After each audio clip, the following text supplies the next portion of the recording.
Just like, what the hell's going on here? I mean, I apologize for that. But other than that, I'm Joe Escalante from the Vandals. You're watching Wheeler's Weekend Jams, live and direct from Chicago, Illinois, home of Blues Brothers 2000. Wheeler's Weekend Jams, live and direct. Ladies and gentlemen, thank you for tuning in on another episode of Wheeler's Weekend Jams live and direct at Riot Fest 2016 in Chicago. And with me is Joe from the Vandals. Joe, thank you so much for doing this. How has this entire Riot Fest experience been for you so far? I'll tell you, the Riot Fest, I've been in this band for like 35 years or something. It might be the best festival that there is because it's like, as a band member, everything works, the equipment works. But backstage, what are you doing?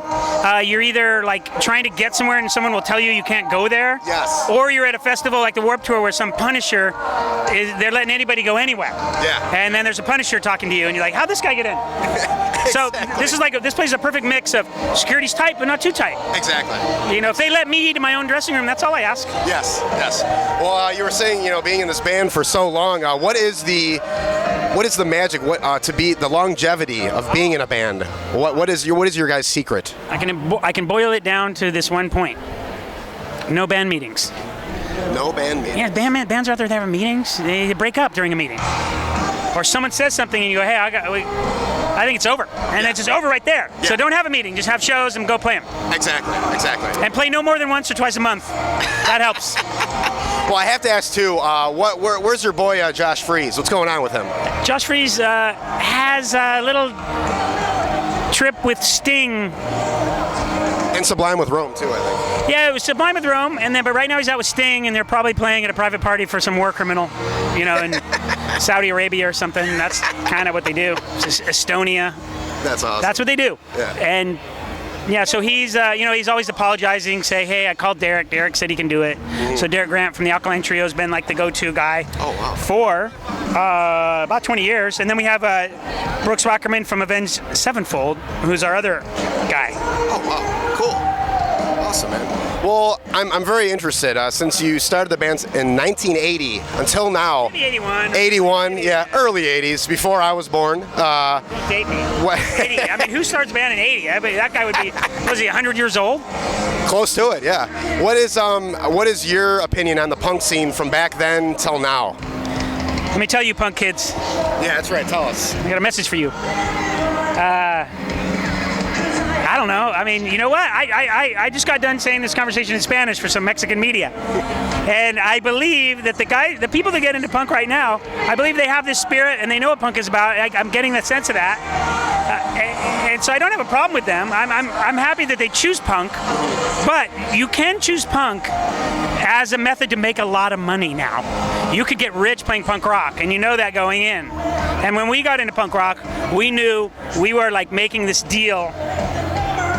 Not with the devil, because you make a deal with the devil, you're gonna get rich. It's like we were making a deal with angels. We're saying, hey, we're gonna have fun, but we're never gonna get rich. We're not gonna make any money. And it came true for us. Yeah. And some people, it didn't come true for, like Mike Ness, the guy's rich, come on, guy. No.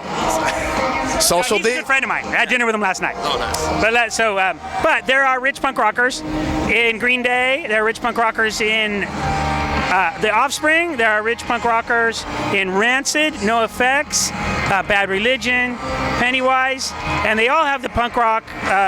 All those bands I just mentioned got into punk rock knowing they would never make a dime, and then they got rich from good songs. So that punk rock, prior to, this is a roundabout way of telling you what's the difference now. The difference now in punk rock, you better have good songs. When I started this, you just had to have energy and a wacky outfit. And a lot of feedback. And look like you don't care, and then play your crappy songs, show up all the time, make your flyers, make them really offensive. Oh, Reagan's got an X on his forehead. Oh, here's a swastika, stuff like that. And then people come and you're in the punk rock business. Now, you want to be in the punk rock business, you better have a friggin' set of good songs. And that's the difference. But if you have a good set of punk rock songs and you just started punk rock today and you did it to get rich, good for you. My hat's off to you. Well, I think punk rock should be in our presidential election, at least. If you were invited to a Donald Trump rally or a Hillary Clinton rally, which one would you play at, and why? Oh, that's a good question. Obviously, here, if I could do this, if you could allow me this modification. The Vandals are going to swing by in our limousine, and we're going to pick up Donald Trump, right? Because we want to party with him. Yes. But we're going to take him to the Hillary Clinton rally, and we're going to hang out with the rally people. So we want to hang out with the people that are supporting Hillary Clinton, but we don't want to hang out with her. Of course not. Send her back, and us and Donald Trump are going to hang out with the Hillary Clinton people, and we're going to have a party. And that would be like taking Donald Trump right here, and we'd have a great time. I call Hillary Clinton a turd sandwich now, because the newest South Park episode, that's what they relate her to. Turd sandwich. A turd sandwich. The more bread you have, the less turd you eat. Exactly. That seems to be her. Mind blown. Her mantra. Yeah, basically. Yeah. Well, I have one final question for you, sir. Going a little off here, being a little goofy, but I'm a big movie buff. I ask every band this question. I love the reactions. But if you had to compare the Vandals to a movie, what movie would it be and why? This is easy. I would compare our band to Blues Brothers 2000 because it's very funny, but few people have seen it. That's true. I have not seen it.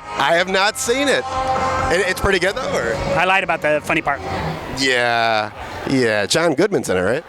Okay, don't get me started on John Goodman. Okay. A movie starts and it's going good. And this is like 4 out of 5 movies that you see now, and then all of a sudden John Goodman comes in. Do we really need to see that guy in a movie again? Do we really? John Goodman. Really? There's nothing worse than movies now that bring in his career blew up since Roseanne. That was it. Hey, when he was in Roseanne. Yeah. Hello. Man, and I thought they'd last forever. Yeah. But every movie now, like, oh really, John Goodman? And no offense to John Goodman, fantastic actor. But we don't really need him in every movie now. We really don't. It's just like, oh my god! And think about it. He's getting a little overrated. He comes in like, really? Yeah. He's probably a really cool guy they want to party with backstage. Yeah. Because I mean, you guys know that Warren Fitzgerald in our band. I mean, he's not doing anything on stage. It's a one-man band. I think everybody agrees that I'm doing all the work. Yes. But the guy's really cool to hang out with backstage. Yes. So we keep him around. Well, is there anything you want to say out there to the fans? And are we expecting anything else from the Vandals for the future? How about a hit TV show, season 2, premiering October 1st on Discovery ID channel? How's that? All right, I'm down with that. Yeah, it's we all have jobs, Yes. So my job and Warren's job, he writes in television. I'm a television writer. I have a new show coming out. Well, it's not new. It's season 2, but it starts on October 1st on Discovery ID. It's called True Nightmares. True Nightmares. It's bizarre but true murders. It's a scripted series hosted by a guy named Todd Robbins, who will blow your mind. And October 1st, Discovery Channel. Wow. I'm the production rewriter. I'm like staff writer. I literally go there at 9:30 every morning, and I stay till 9:30, 10, 11 at night. Yeah. And I tell everybody in the staff I'm not in a band, because otherwise they will never hire me on another show. But you'll like it. True Nightmares, Discovery ID, October 1st. Awesome. True Nightmares. There you go, ladies and gentlemen. Well, Joe, thank you so much for doing this interview. And ladies and gentlemen, thank you for tuning in on another lovely episode of Wheelers Weekend Jams. Check us out at WheelersWeekendJams.com and support us on our Patreon page at patreon.com/WWJ. Thanks for watching this interview straight from Riot Fest, Chicago 2016. We just want to give a big thanks to all our fellow patrons and fans out there. Seriously, we greatly appreciate everybody who's chipped in support of what we do. As you can tell, we're working here alongside all these big media companies, but we're the only one that's independent. So this means a lot to us, and everybody who's chipped in on our Patreon page, it means a lot to us. So please head on over if you're interested in supporting what we do. Head on over to our Patreon page at patreon.com/WWJ.